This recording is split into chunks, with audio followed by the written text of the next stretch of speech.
Punjab police ने mining के वड्डे नैक्सस का किया पर्दाफाश। ईडी की इनपुट तो बाद बनी SIT ने किया खुलासा। जल्द होगा वड्डा एक्शन।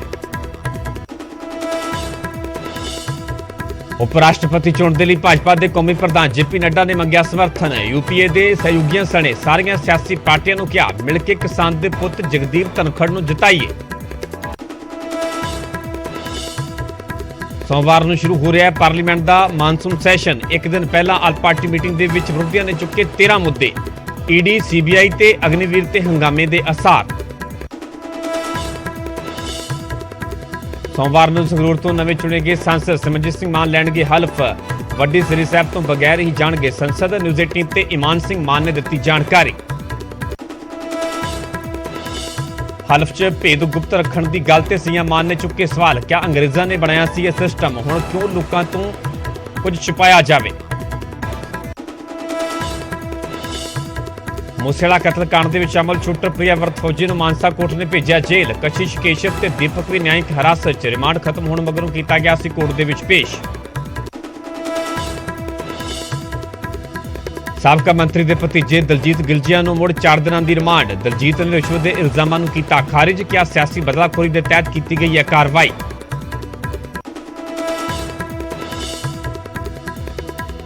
सुल्तानपुर लोधी सीएम मान ने पवित्र काली वेई नदी का पीता पानी। वेई को साफ करने विच लगे हुए ने संत सीचेवाल। पंजाब च हुण ट्रैफिक नियम तोड़न ते भरना होगा भारी जुर्माना। मान सरकार ने चलान के बधाए रेट। गड्डी चलाते समय मोबाइल की वरतों करने ते लगेगा 5 तो 10 हज़ार रुपए तक का जुर्माना। लाइसेंस भी होगा सस्पेंड। पंजाब च बारिश नाल आफत। कई इलाकों के पानी भरन के कारण वधी परेशानी। कई पिंडों के सैकड़े एकड़ फसल हुई नष्ट।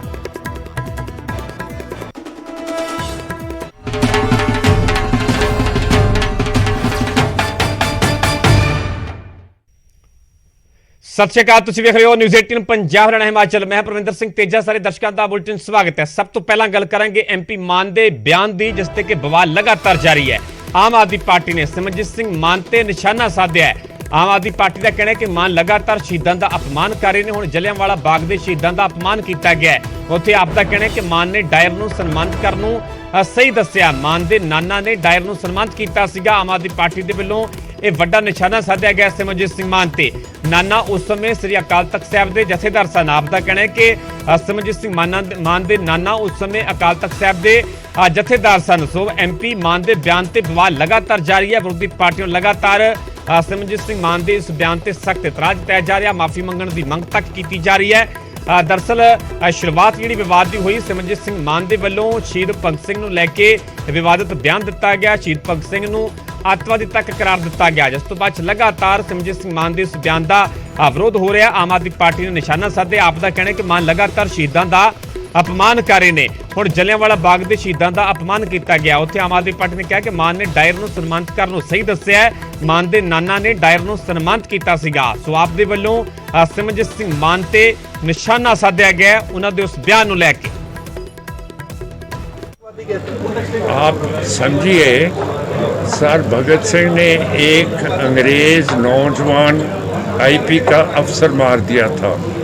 एक अमृतधारी सिख कांस्टेबल चन्नन सिंह मार दिया था। जो नेशनल असेंबली थी उसमें बम फेंक दिया था।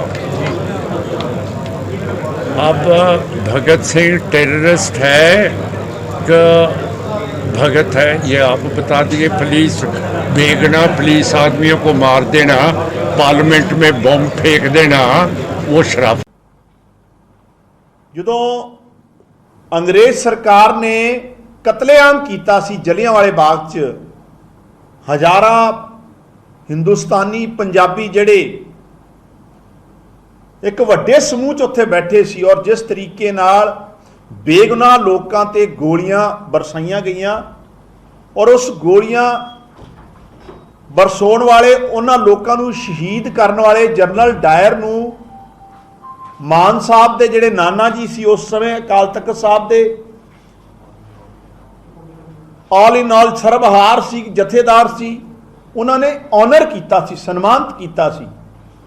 और जदों ये गल किसी ने सवाल उठाया तो मान साहब ਉਹਨਾਂ ਹਜ਼ਾਰਾਂ ਪੰਜਾਬੀਆਂ ਦੀ ਕੁਰਬਾਨੀਆਂ ਦਾ ਵੀ, ਕੁਰਬਾਨੀਆਂ ਤੇ ਪਰਦਾ ਪਾ ਕੇ ਕਿਤੇ ਨਾ ਕਿਤੇ ਅੰਗਰੇਜ਼ ਸਰਕਾਰ ਦੀ ਪਿੱਠ ਥਪਥਪਾ ਰਹੇ ਕਹਿ ਕੇ ਕਿ ਜਨਰਲ ਡਾਇਰ ਤੇ ਜਿਹੜਾ ਸਰੋਪਾ ਪਵਾਇਆ ਗਿਆ ਸੀ ਮਾਨ ਸਾਹਿਬ ਦੇ ਨਾਨਾ ਜੀ ਵੱਲੋਂ, ਸਰਦਾਰ ਅਰੂੜ ਸਿੰਘ ਵੱਲੋਂ, ਉਹ ਇਸ ਕਰਕੇ ਕਿ ਉਹਨਾਂ ਨੇ ਦਰਬਾਰ ਸਾਹਿਬ ਤੇ ਬੰਬਾਂ ਦੁਆਰਾ ਅਟੈਕ ਕਰ ਦੇਣਾ ਸੀ। ਉਹਨੂੰ ਮਸਲ ਜਸਟੀਫਾਈ ਕਰ ਰਹੇ ਉਹਨਾਂ ਦੀ ਗੋਲੀਬਾਰੀ ਨੂੰ। ਜਲਿਆਂਵਾਲੇ ਬਾਗ ਦੇ ਸ਼ਹੀਦਾਂ ਦੀ ਕੁਰਬਾਨੀ ਤੋਂ, ਅੰਗਰੇਜ਼ਾਂ ਦੁਆਰਾ ਚਲਾਈ ਗਈ ਗੋਲੀਬਾਰੀ, ਸ਼ਹੀਦ ਕੀਤੀ ਕਾਰਨਾਮੇ ਨੂੰ ਉਹ ਜਸਟੀਫਾਈ ਕਰ ਰਹੇ ਆ ਕਿ ਅਸੀਂ ਸਰੋਪਾ ਦੇ ਕੇ ਉਹਨਾਂ ਨੂੰ ਸ਼ਾਂਤ ਕੀਤਾ ਸੀ, ਨਹੀਂ ਤੇ ਉਹਨਾਂ ਨੇ ਦਰਬਾਰ ਸਾਹਿਬ ਤੇ ਜਿਹੜਾ ਅਟੈਕ ਕਰਵਾ ਦੇਣਾ ਸੀ। ਇਹ ਆਪਣੇ ਆਪ 'ਚ ਮੈਨੂੰ ਲੱਗਦਾ ਹੈ ਇਸ ਮੁਲਕ ਦੇ, ਪੰਜਾਬ ਦੇ ਸ਼ਹੀਦਾਂ ਦਾ ਬਹੁਤ ਵੱਡਾ ਅਪਮਾਨ ਹੈ।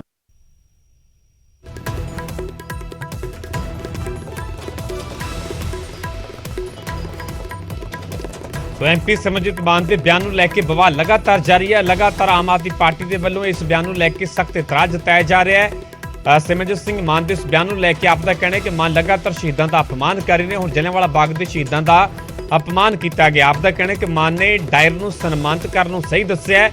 ਮਾਨ ਦੇ ਨਾਨਾ ਨੇ ਡਾਇਰ ਨੂੰ ਸਨਮਾਨਿਤ ਕੀਤਾ ਸੀਗਾ। ਇਹ ਵੀ ਵੱਡਾ ਹਮਲਾ ਬੋਲਿਆ ਗਿਆ ਆਮ ਆਦਮੀ ਪਾਰਟੀ ਦੇ ਵੱਲੋਂ। ਆਪ ਦਾ ਕਹਿਣਾ ਹੈ ਕਿ ਨਾਨਾ ਉਸ ਸਮੇਂ ਸ੍ਰੀ ਅਕਾਲ ਤਖਤ ਸਾਹਿਬ ਦੇ ਜਥੇਦਾਰ ਸਨ। ਦਰਅਸਲ ਸਿਮਰਜੀਤ ਸਿੰਘ ਮਾਨ ਦੇ ਵੱਲੋਂ ਸ਼ਹੀਦ ਭਗਤ ਸਿੰਘ ਨੂੰ ਲੈ ਕੇ ਵਿਵਾਦਿਤ ਬਿਆਨ ਦਿੱਤਾ ਗਿਆ, ਜਿਸ ਤੋਂ ਕਿ ਪੂਰੇ ਵਿਵਾਦ ਦੀ ਸ਼ੁਰੂਆਤ ਹੋਈ ਤੇ ਲਗਾਤਾਰ ਹੋਰਨਾਂ ਪਾਰਟੀਆਂ ਦੇ ਵੱਲੋਂ ਵੀ ਲਗਾਤਾਰ ਇਸ ਬਿਆਨ ਦਾ ਵਿਰੋਧ ਕੀਤਾ ਜਾ ਰਿਹਾ, ਸਖਤ ਇਤਰਾਜ਼ ਜਤਾਇਆ ਜਾ ਰਿਹਾ ਤੇ ਮਾਫੀ ਤੱਕ ਦੀ ਵੀ ਮੰਗ ਕੀਤੀ ਜਾ ਰਹੀ ਹੈ। ਆਮ ਆਦਮੀ ਪਾਰਟੀ ਦੇ ਵੱਲੋਂ ਵੀ ਸਿਮਰਜੀਤ ਸਿੰਘ ਮਾਨ ਤੇ ਹਮਲਾ ਬੋਲਿਆ ਗਿਆ।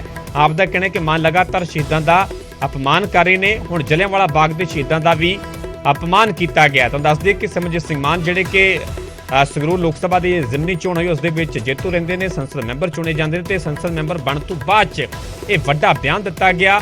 ਜਦੋਂ ਪੱਤਰਕਾਰਾਂ ਦੇ ਨਾਲ ਗੱਲਬਾਤ ਕਰ ਰਹੇ ਸਨ ਤਾਂ ਸਿਮਰਜੀਤ ਸਿੰਘ ਮਾਨ ਨੇ ਸ਼ਹੀਦ ਭਗਤ ਸਿੰਘ ਨੂੰ ਅੱਤਵਾਦੀ ਤੱਕ ਕਹਿ ਦਿੱਤਾ, ਜਿਸ ਤੋਂ ਬਾਅਦ ਲਗਾਤਾਰ ਇਸ ਬਿਆਨ ਦਾ ਵਿਰੋਧ ਹੋ ਰਿਹਾ, ਸਖਤ ਇਤਰਾਜ਼ ਜਤਾਇਆ ਜਾ ਰਿਹਾ ਹੈ, ਕਾਨੂੰਨੀ ਕਾਰਵਾਈ ਦੀ ਮੰਗ ਕੀਤੀ ਜਾ ਰਹੀ ਹੈ ਤੇ ਸਿਮਰਜੀਤ ਸਿੰਘ ਮਾਨ ਤੋਂ ਮਾਫੀ ਤੱਕ ਮੰਗਣ ਦੀ ਵੀ ਮੰਗ ਕੀਤੀ ਜਾ ਰਹੀ ਹੈ। ਆਮ ਆਦਮੀ ਪਾਰਟੀ ਵੱਲੋਂ ਵਾਰ-ਵਾਰ ਕਿਹਾ ਜਾ ਰਿਹਾ ਹੈ ਕਿ ਜੇਕਰ ਮਾਫੀ ਨਾ ਮੰਗੀ ਗਈ ਤਾਂ ਇਸ ਨੂੰ ਲੈ ਕੇ ਉਹਨਾਂ ਦਾ ਸਖਤ ਜਿਹੜਾ ਵਿਰੋਧ ਵੀ ਕੀਤਾ ਜਾਵੇਗਾ, ਵਿਰੋਧ ਪ੍ਰਦਰਸ਼ਨ ਵੀ ਕੀਤੇ ਜਾਣ। ਪਿਛਲੇ ਦਿਨੀ ਕੈਬਨਿਟ ਮੰਤਰੀ ਮੀਤ ਹੇਰ ਦੇ ਵੱਲੋਂ ਪ੍ਰੈਸ ਕਾਨਫਰੰਸ ਕਰਕੇ ਸਿੱਧੇ ਤੌਰ ਤੇ ਕਿਹਾ ਗਿਆ ਸੀਗਾ ਕਿ ਸਿਮਰਜੀਤ ਸਿੰਘ ਮਾਨ ਆਪਣੇ ਬਿਆਨ ਨੂੰ ਲੈ ਕੇ ਮਾਫੀ ਮੰਗਣ ਤੇ ਅੱਜ ਫਿਰ ਆਮ ਆਦਮੀ ਪਾਰਟੀ ਨੇ ਸਿਮਰਜੀਤ ਸਿੰਘ ਮਾਨ ਨੂੰ ਨਿਸ਼ਾਨੇ ਤੇ ਲਿਆ। ਆਪ ਦਾ ਕਹਿਣਾ ਕਿ ਮਾਨ ਲਗਾਤਾਰ ਸ਼ਹੀਦਾਂ ਦਾ ਅਪਮਾਨ ਕਰ ਰਹੇ ਨੇ। ਹੁਣ ਜਲਿਆਂਵਾਲਾ ਬਾਗ ਦੇ ਸ਼ਹੀਦਾਂ ਦਾ ਅਪਮਾਨ ਕੀਤਾ ਗਿਆ। ਆਪ ਦਾ ਕਹਿਣਾ ਕਿ ਮਾਨ ਨੇ ਡਾਇਰ ਨੂੰ ਸਨਮਾਨਿਤ ਕਰਨ ਨੂੰ ਸਹੀ ਦੱਸਿਆ। ਮਾਨ ਦੇ ਨਾਨਾ ਨੇ ਡਾਇਰ ਨੂੰ ਸਨਮਾਨਿਤ ਕੀਤਾ ਸੀ। ਨਾਨਾ ਉਸ ਸਮੇਂ ਅਕਾਲ ਤਖਤ ਸਾਹਿਬ ਦੇ ਜਥੇਦਾਰ ਸਨ। ਇਹ ਵੱਡਾ ਬਿਆਨ ਆਮ ਆਦਮੀ ਪਾਰਟੀ ਵੱਲੋਂ ਦਿੱਤਾ ਗਿਆ। ਸੋ ਆਪ ਦੇ ਵੱਲੋਂ ਲਗਾਤਾਰ ਸਿਮਰਜੀਤ ਸਿੰਘ ਮਾਨ ਦੇ ਉਸ ਬਿਆਨ ਨੂੰ ਲੈ ਕੇ ਸਖਤ ਇਤਰਾਜ਼ ਜਤਾਇਆ ਜਾ ਰਿਹਾ, ਜਿਹੜੇ ਕਿ ਸਿਮਰਜੀਤ ਸਿੰਘ ਮਾਨ ਨੇ ਸ਼ਹੀਦ ਭਗਤ ਸਿੰਘ ਨੂੰ ਅੱਤਵਾਦੀ ਤੱਕ ਕਹਿ ਦਿੱਤਾ। ਉਸ ਤੋਂ ਬਾਅਦ ਲਗਾਤਾਰ ਮਾਨ ਦੇ ਇਸ ਬਿਆਨ ਦਾ ਵਿਰੋਧ ਹੋ ਰਿਹਾ ਹੈ। ਆਮ ਆਦਮੀ ਪਾਰਟੀ ਵੱਲੋਂ ਵੀ ਸਿੱਧੇ ਤੌਰ ਤੇ ਸਵਾਲ ਖੜੇ ਕੀਤੇ ਜਾਣ। ਇਸ ਤੋਂ ਇਲਾਵਾ ਗੱਲ ਅਕਾਲੀ ਦਲ ਦੀ ਕੀਤੀ ਜਾਵੇ, ਕਾਂਗਰਸ ਦੀ ਕੀਤੀ ਜਾਵੇ, ਬੀਜੇਪੀ ਦੀ ਕੀਤੀ ਜਾਵੇ, ਸਾਰੀਆਂ ਪਾਰਟੀਆਂ ਮਾਨ ਦੇ ਇਸ ਬਿਆਨ ਤੇ ਸਖਤ ਇਤਰਾਜ਼ ਜਤਾ ਰਹੀਆਂ ਨੇ।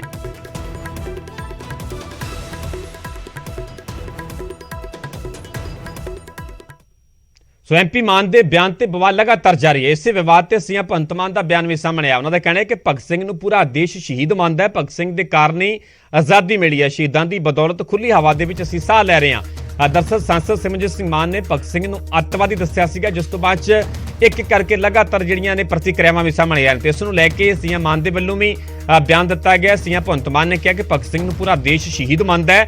ਭਗਤ ਸਿੰਘ ਦੇ ਕਾਰਨ ਹੀ ਸਾਨੂੰ ਆਜ਼ਾਦੀ ਮਿਲੀ ਹੈ। ਸ਼ਹੀਦਾਂ ਦੀ ਬਦੌਲਤ ਹੀ ਅਸੀਂ ਖੁੱਲੀ ਹਵਾ ਦੇ ਵਿੱਚ ਸਾਹ ਲੈ ਰਹੇ ਹਾਂ।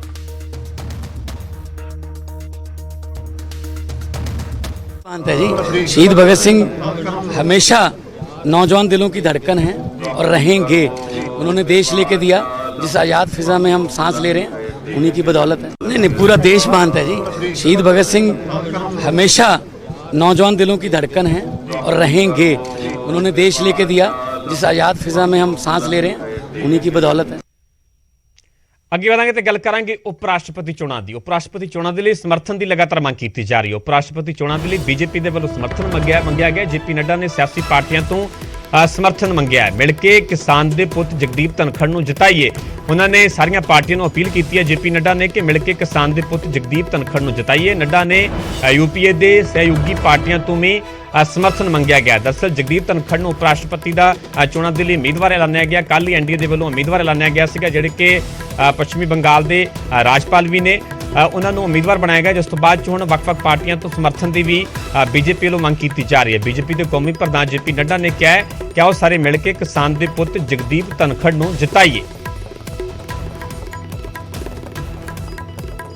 हम लोगों ने एक किसान पुत्र, एक ऐसा व्यक्ति जो साधारण परिवार से निकल करके सामाजिक आर्थिक कठिनाइयों को झेलते हुए और जिसे हम कहें कि एक हम्बल बैकग्राउंड से आकर एक किसान पुत्र ने एक फर्स्ट जनरेशन प्रोफेशनल के रूप में अपने आप को आगे बढ़ाया और एक सक्षम प्रशासक के रूप में भी और सक्षम राजनेता के रूप में भी 3 दशक तक जीवन में उन्होंने सामाजिक सेवा, देश सेवा की और उच्च कोटि की देश सेवा की।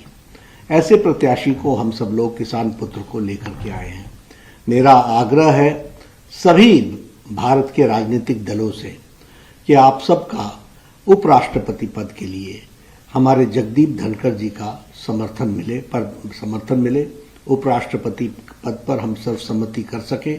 अभी समय भी है, अभी मौका भी है, तो हम सभी से अपील करते हैं और विशेष करके मैं यूपीए के घटक दलों से और यूपीए के दलों से निवेदन करना चाहूँगा कि आइए, ये मौका है जब हम एक किसान पुत्र को उपराष्ट्रपति पद पर आसीन कर सकेंगे और सभी के योगदान से वह आगे बढ़ेंगे। ऐसा अगर हम करते हैं तो यह प्रजातंत्र के लिए भी अच्छा होगा और इस मेरी अपील को हमारे यूपीए के साथी अवश्य ध्यान देंगे। ਉੱਥੇ ਉਪ ਰਾਸ਼ਟਰਪਤੀ ਚੋਣਾਂ ਨੂੰ ਲੈ ਕੇ ਵਿਰੋਧੀ ਧਿਰ ਨੇ ਵੀ ਆਪਣਾ ਉਮੀਦਵਾਰ ਐਲਾਨ ਦਿੱਤਾ ਹੈ। ਮਾਰਗਰੇਟ ਅਲਵਾ ਹੋਣਗੇ ਵਿਰੋਧੀ ਧਿਰ ਦੇ ਉਮੀਦਵਾਰ। ਕਰਨਾਟਕ ਤੋਂ ਸੀਨੀਅਰ ਕਾਂਗਰਸੀ ਲੀਡਰ ਨੇ ਮਾਰਗਰੇਟ, ਉੱਤਰਾਖੰਡ, ਰਾਜਸਥਾਨ ਦੇ सांसद भी रह चुके हैं। इस अलावा राजस्थान सने होरना कई सूबे के गवर्नर राजपाल भी रह चुके हैं। इस तो अलावा एनडीए के वलों जगदीप धनखड़ को उम्मीदवार ऐलानिया गया है। एनडीए के वलों कल जगदीप धनखड़ को उपराष्ट्रपति चोणों के लिए उम्मीदवार ऐलानिया सीगा ते हुण विरोधी धिर के वलों भी अपना उम्मीदवार ऐलान दिता गया। मार्गरेट अल्वा को विरोधी धिरां के वलों उम्मीदवार ऐलानिया गया। कर्नाटक तो सीनियर कांग्रेसी लीडर ने मार्गरेट, उत्तराखंड, राजस्थान के सांसद भी रह चुके हैं। ਵੱਖ-ਵੱਖ सूबे के राजपाल, गवर्नर भी रह चुके हैं। सो विरोधी धिर के वलों मार्गरेट अल्वा को अपना उम्मीदवार बनाया गया। गल एनडीए के उम्मीदवार की की जाए तो एनडीए के वलों उपराष्ट्रपति चोणों के लिए जगदीप धनखड़ को अपना उम्मीदवार बनाया गया। कल ही एनडीए ने इसका ऐलान किया सीगा। तुहानूं दस दईए कि जगदीप धनखड़ किसान परिवार के नाल संबंधित ने, राजस्थान के नाल संबंध रखते हैं। फिलहाल पश्चिमी बंगाल तो राजपाल भी ने, गवर्नर भी ने, जिवें कि बीजेपी के कौमी प्रधान जेपी नड्डा के वलों ਵੱਖ पार्टियां तो उसनूं लैके समर्थन भी मंगया गया। तो इस दे विचाले विरोधी धिर के वलों अपना उम्मीदवार भी ऐलान दिता गया। मार्गरेट अल्वा उप राष्ट्रपति चोणों के लिए विरोधी धिर के उम्मीदवार होणगे।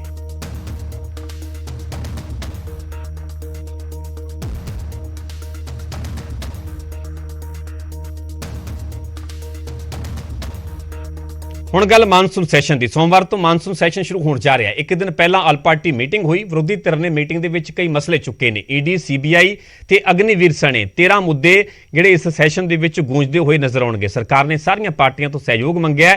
ਹਰਸਿਮਰਤ ਕੌਰ ਬਾਦਲ ਵੀ ਇਸ ਮੀਟਿੰਗ ਦੇ ਵਿੱਚ ਸ਼ਾਮਲ ਹੋਏ। ਸੋ ਸੋਮਵਾਰ ਤੋਂ ਮਾਨਸੂਨ ਇਜਲਾਸ ਜਿਹੜਾ ਸ਼ੁਰੂ ਹੋਣ ਜਾ ਰਿਹਾ ਹੈ। ਇੱਕ ਦਿਨ ਪਹਿਲਾਂ ਜਿਸ ਤੋਂ ਪਹਿਲਾਂ ਆਲ ਪਾਰਟੀ ਮੀਟਿੰਗ ਹੋਈ। ਵਿਰੋਧੀ ਧਿਰ ਨੇ ਮੀਟਿੰਗ ਦੇ ਵਿੱਚ ਕਈ ਮਸਲੇ ਚੁੱਕੇ ਨੇ। ਵਿਰੋਧੀ ਧਿਰਾਂ ਦੇ ਵੱਲੋਂ ਈਡੀ ਦਾ, ਸੀਬੀਆਈ ਦਾ, ਇਸ ਤੋਂ ਇਲਾਵਾ अग्निवीर स्कीम जी केंद्र सरकार द्वारा लियांदी गई है वह भी मुद्दा चुक्या है। इन्होंने सारे मुद्दों ने सने 13 मुद्दे जोड़े इस सैशन के गूंजणगे। सरकार ने सारिया पार्टियों तो सहयोग भी मंगया इस सैशन को लैके। उत्थे ही हरसिमरत कौर बादल जोड़े कि बठिंडा तो अकाली दल के संसद मैंबर ने भी इस मीटिंग के शामिल रहे। जो फॉरेस्ट कंजर्वेशन एक्ट है उसको जो बदलाने का उनकी मंशा है उसके बारे में भी हम चर्चा चाहते हैं। उसके अलावा जम्मू कश्मीर का विषय हो, कश्मीरी पंडितों का हो और जो कांग्रेस लीडर्स पे, अपोजिशन लीडरों पे जो हमला हो रहा है उसके बारे में हो। इन सारी चीजों को लेकर हम चर्चा करना चाहते हैं।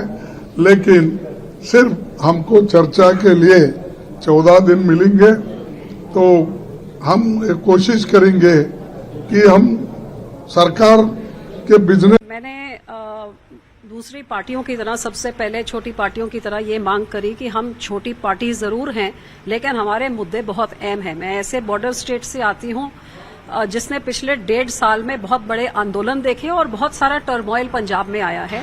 3 महीने पहले एक ऐसी सरकार बनी है जो एक तरीके से मैं कह सकती हूँ इनएक्सपीरियंस सरकार होने के नाते आज कानून व्यवस्था की ऐसी बुरी हालत है कि 3 महीनों में ही कम्युनल क्लैशेस जो कभी 84 में भी नहीं हुए थे पंजाब में हुए। उसके बाद रॉकेट लॉन्चर के साथ विजिलेंस के दफ्तर पे अटैक किया गया।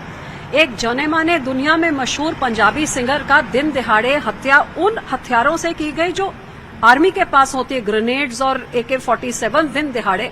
और ये सिर्फ इधर तक ही नहीं, चाहे कबड्डी प्लेयर हो, का एक आम इंसान होए, जे कोई नया घर या नई गाड़ी उसको गैंगस्टर्स के फोन है। ऐसे गैंगस्टर्स की इतनी दहशत होगी कि लॉ एंड ऑर्डर। आम आदमी पार्टी की ओर से मैंने भी सर्वदलीय बैठक में संघीय ढांचे का मुद्दा उठाया कि आप राज्यों के अधिकार को छीन रहे हैं, राज्यों के मुख्यमंत्रियों को अपमानित कर रहे हैं। दिल्ली के मुख्यमंत्री अरविंद केजरीवाल जी को सिंगापुर में आयोजित होने वाले वर्ल्ड सिटी सम्मेलन में बुलाया जा रहा है, दिल्ली का मॉडल रखने के लिए बुलाया जा रहा है, पूरे दुनिया के लीडर्स वहां पर मौजूद रहेंगे। अरविंद केजरीवाल एक निर्वाचित मुख्यमंत्री को जाने की इजाजत नहीं दे रही है सरकार, एक मुख्यमंत्री को। यह विषय मैंने उठाया। दूसरा विषय था ईडी सीबीआई के दुरुपयोग का। 3000 छापे अब तक मार चुकी है ईडी और मात्र 0.5% कन्विक्शन रेट है। ये विषय मैंने हम तो सहयोग मांगने के लिए हम आज मीटिंग बुलाए थे, कल माननीय स्पीकर साहब ने मीटिंग बुलाए थे, आज शाम को चेयरमैन साहब भी मीटिंग बुलाए हैं। हम हाथ जोड़ जोड़ के प्रार्थना कर सकते हैं, आप डिबेट में पार्टिसिपेट करो, चर्चा करो, हमको क्रिटिसाइज करो, सो दैट हमको भी हमारा अगर कुछ उसमें कमियां है तो मिल जाएगा। We are open for everything if they don't want to participate. अगर हमको शोर शराबा करना, बाधा डालना, रक्कस क्रिएट करना, यही वो चाहते हैं तो हम क्या करें। हम I am making this point very clear, we are open for any. फिलहाल इत्थे रोकने छोटी जी ब्रेक ली, जल्द हाजिर होने ब्रेक तो बाद।